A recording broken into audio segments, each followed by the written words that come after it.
Telegram asoschisi Pavel Durov sun'iy intellekt sohasidagi Google, Microsoft va OpenAI kabi yirik kompaniyalarga o'ziga xos chaqiriq tashladi. U ularning markazlashgan nazorat tizimiga qarshi turuvchi yangi loyihasini taqdim etdi. Kakun nomli bu loyiha birinchi markazlashmagan anonim sun'iy intellekt tarmog'i bo'lib, unda foydalanuvchilar neyro tarmoqlarni yirik korporatsiyalarga qaram bo'lmagan holda ishga tushira oladi.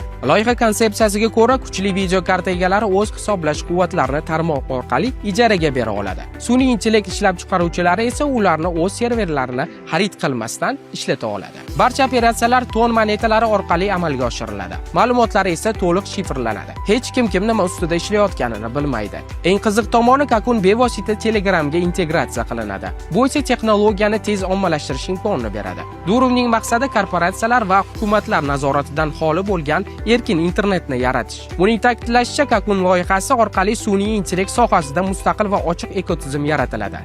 Loyiha ishga tushirilishi esa 2025-yil noyabr oyiga rejalashtirilgan.